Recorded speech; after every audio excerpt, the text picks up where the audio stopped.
So guys, in this video we're going to explain how to make your own bespoke barge boards and fit them. We've used a primer. We prime always the back and the front and the sides whenever we're going to do any kind of fascia, whether it's MDF. Now the Tri-Coil is a brilliant product because it just doesn't move, it's completely waterproof. You'll probably see an awesome video by Robin Clevitt who put this in a bath and it didn't even move. It's amazing stuff. We'll then machine this then to the actual old detail that's actually on specifically for this house. Once we've now done that, we're going to start to fit it. So I'll take you through how to fit barge boards, how I fit them.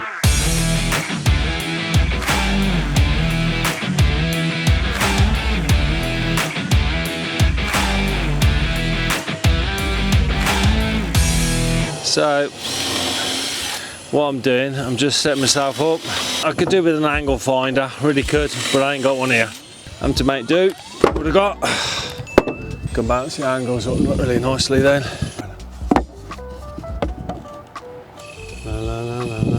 Getting pretty close. Get a couple of fixings in there. There you go, that's good. I line it through with the same point underneath here. And the reason I do that is just easier than to level on the two pieces of equal material. There we go. And then all I'll do is I'll just get a level now, plumb it down, and then that's it. My cuts will be perfect then. There we go. Any obviously tweaking I can do is when I throw the barge boards up. But if you haven't got an angle finder, it's the way I always do it.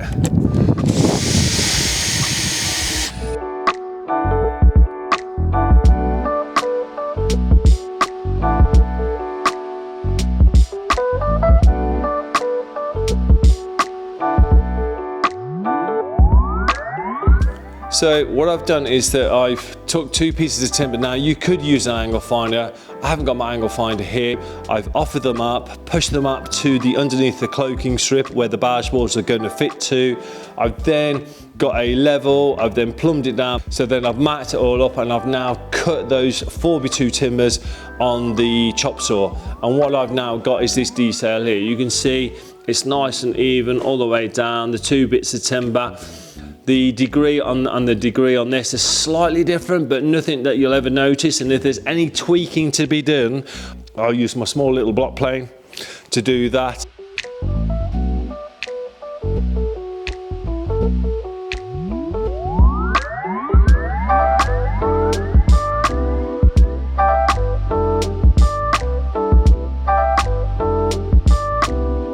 So what I'll end up doing is my barge board will run down. I'll then cut it and mitre it here, but it allows me then to get a really good fixing through the mitre and then get a good fixing on the mitre here and get the other couple of fixings here so there can't be any movement. I mean the Tri-Coil doesn't actually move anyway, it's brilliant stuff.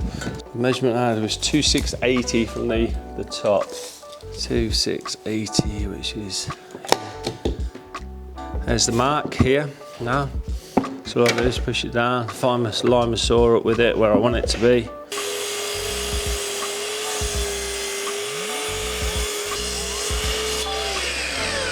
There we go, that's it. So, lovely mitre.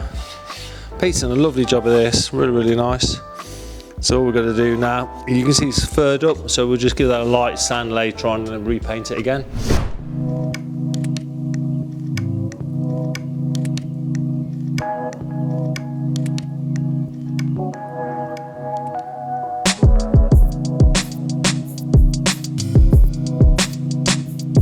So the reason I'm marking these lines now, it's like represents where the biscuiter is going to score through.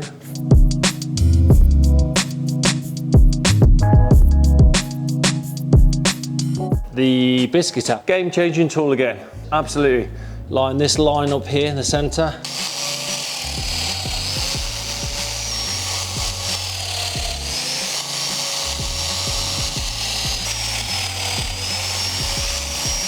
Now I've left the meat on the face. I don't want the thinner bit here because then I know that this is going to have a really good glue. So that goes in there. Tap it nicely.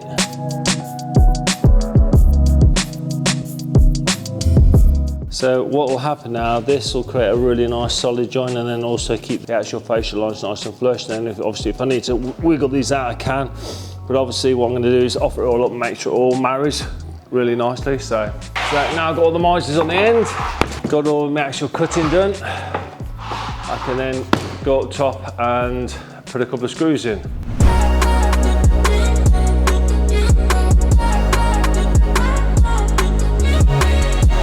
Now one thing I'm going to find when I'm doing this, I'm going to have to actually push the two of them in.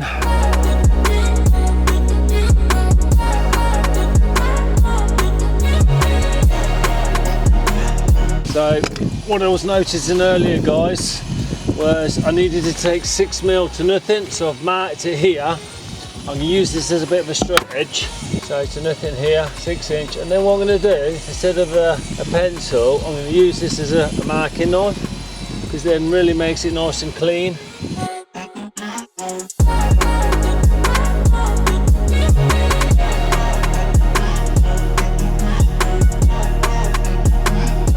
So I'm happy with that now. One thing I always do, is get the back of my plane, I end up just doing that all the way along. Oh, that's good, that does. You know, us chippies, we just crack on, don't we? We don't mess around. You know, a little bit of rain doesn't put us off, does it, guys? Now, what I'm going to do, make it a little bit easier, I can get some pilots in here for himself.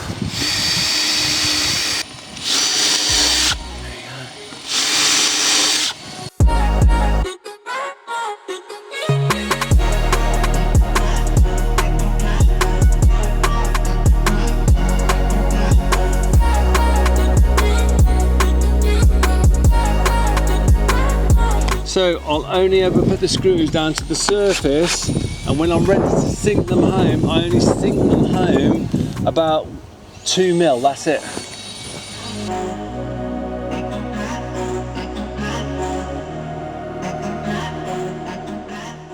I've taken 6mm off that now, because obviously I took 6mm off my board, didn't I? So I need to make sure this goes in nice and neatly.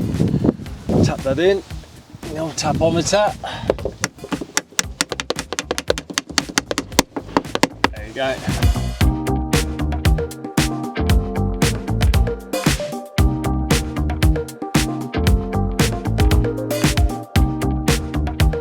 What I'm going to do now is just dry fit this, get that lifted down that end, and once I've done that I can then see where this is going to fall. This is pretty much just held in by that timber down there, so this OB1 product does multiple jobs, and what I'm doing here is soaking it wet. I don't want to put wiggle all over it. I know I can use my OB1 products, so I'm just going to squirt that into the hole of the joint.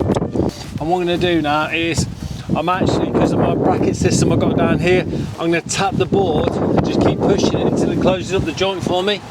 So I'm just going to put a couple of fixings in here, and then I can start to lift this board, lift that board, and that joint will look absolutely beautiful. Then what I'll probably end up doing is just putting a cleat at the bottom to keep this in line, so when it all goes off it'll be absolutely perfect. Now one thing I'm going to do, so the whole thing sits really nice, I'm going to put that up there like that, and then I'm going to clamp it with a couple of screws in there, and then that will keep it together for me.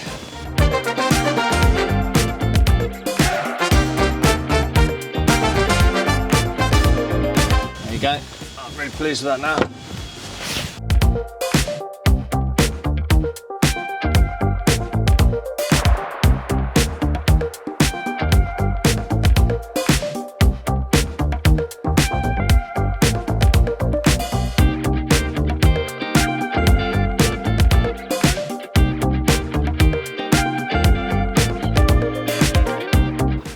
So what I'm doing is I'm using this as a bit of a template. I can see I've got a certain distance here. All I'm going to do is I'll put a screw in here. Oh, is that a nail? That's a nail, that'll do. That's ideal. Have a gap there at that point. 14mm. So 14. And instead of 14mm, I'll actually do this to 13.5mm. And then what I'll do is I'll just feather it in with my block plane.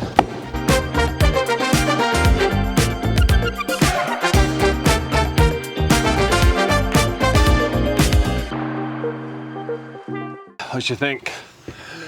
Okay, how close, guys? Look at that, that's not too bad, is it? Not too bad. So I'm just going to shoot that edge off there, but it's pretty much on the money. What I'll do is once I actually put the main piece in, I'll then mark this line up. This will then give me my outside mitre point. I'll then mitre it, so then it looks nice and neat as if the mould's then gone up and across and finished beautifully. So what I am going to do now is, now I've got it in, I'm just going to shoot that edge up here. So this is my favourite tool. When somebody says to me, what's your favourite tool, Tane? It is this little plane. I absolutely love this little plane. It is so good. Now what I will do is I'll put a slight leading edge on this whenever I'm going to put the two up. Only slight leading edge. But obviously this is my template.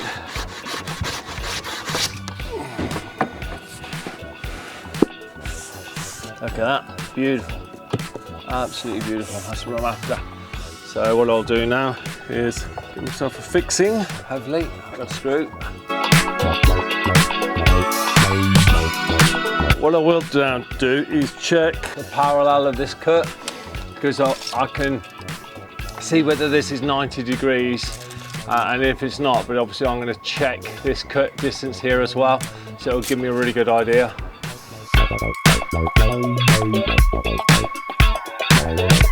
So what I'll do now is I'm just going to get my length here overall. To that point, add 102mm on. That'll be it. That'll be then that piece ready to go. I can then start looking at this detail here then and use this board as a bit of an infill piece as well, which would be really cool. Whenever you machine MDF or PSE, plain square edge timber, that you'll pick up from the merchant, the one thing you'll have to always do, you'll have to sand these edges that you machined, because you've got loads of little pitch marks. It's where the blade hits the actual material itself. So if you don't sand this off, you end up, when you paint it, it stands out like a sore thumb. Now I know that I had to slightly machine this, didn't I? Hand plane it upstairs. So what I will do is I'll end up creaking the saw a little bit this way, so it compensates for the planing I did earlier.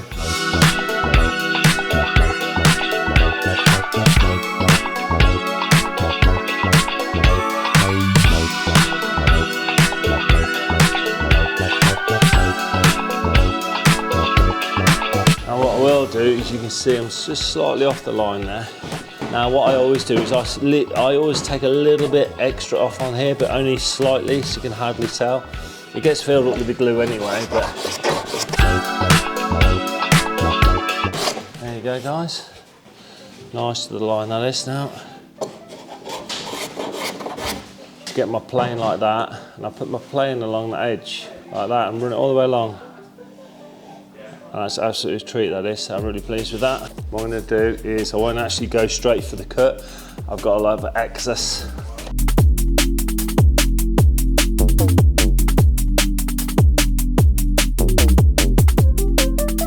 Yeah, I'm doing a butt joint because I'm going to put biscuits in these. And normally I do it like a 45, but this I've decided, because this is a Tricoya MDF. It has no movement in it at all when it gets damp and wet. This is obviously going to be painted finish and everything else, but that's why I'm doing a butt joint, and then put biscuits in here.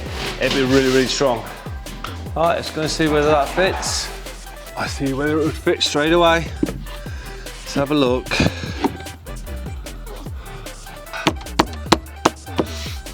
Look at that, guys. What a lovely tight fit that is, isn't it? Straight away, first go. Can't believe it, first go.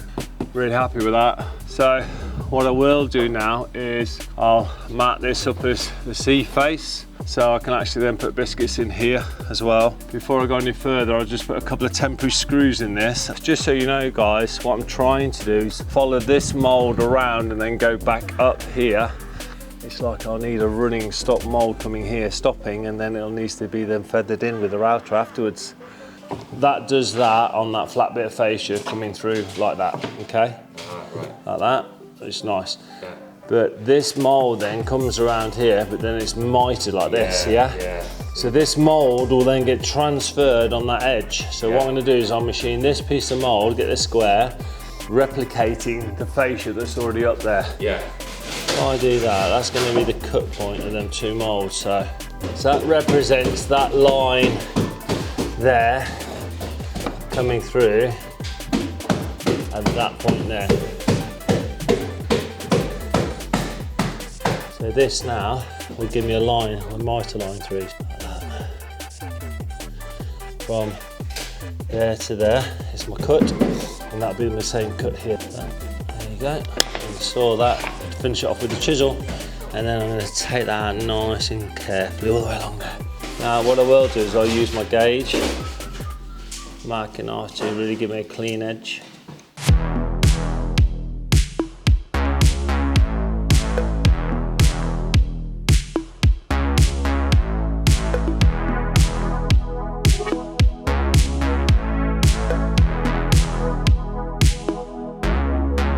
What I'll do now is I'll just check my blade on there like that, look.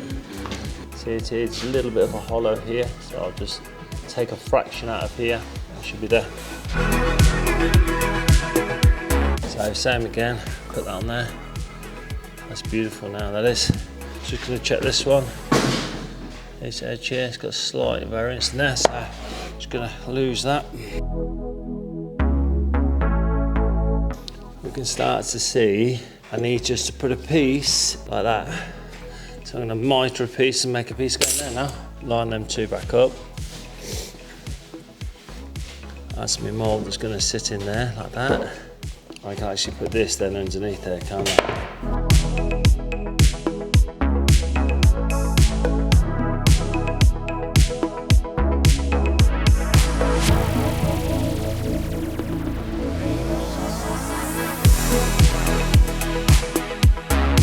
I'll do is I'll just hand plane that last little bit in, and hopefully that'll fit in snug as a bug in a rug.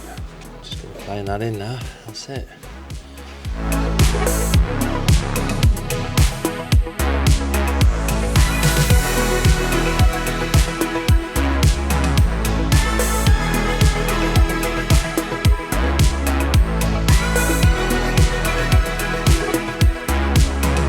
Now, as Pete quite rightly says, I do like my glue, and I end up putting it all over my fingers, but I don't really care.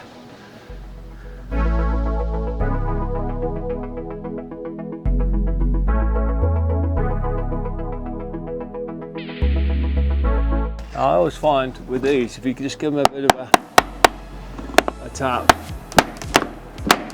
There you go. There you go. Put a screw down here, make it a bit easier to push up and hold. That's looking really good. I'll come back with a wet cloth in a minute and do that.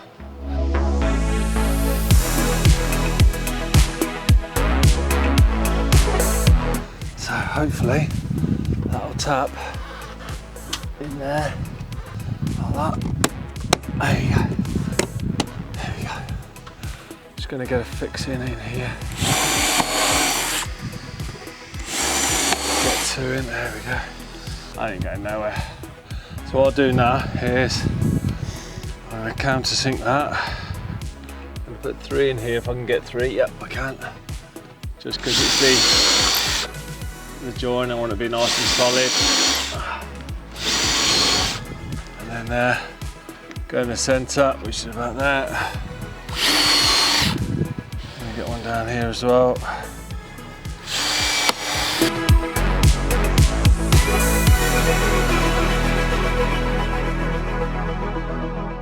There you go, really pleased with that. All I'll do is once that's dry, I'll just give that a finishing light sand, and that's it.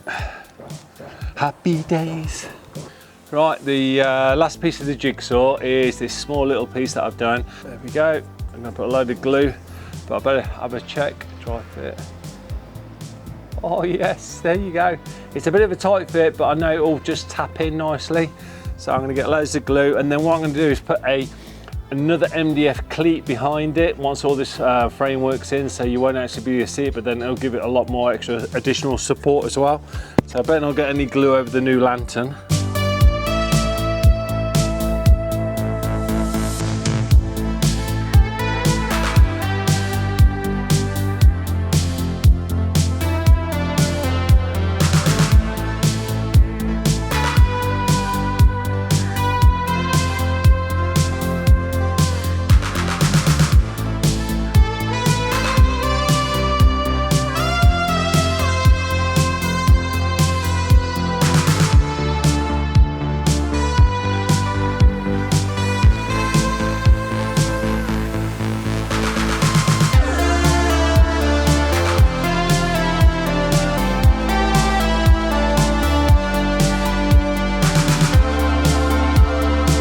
So I'm just giving it a quick coat.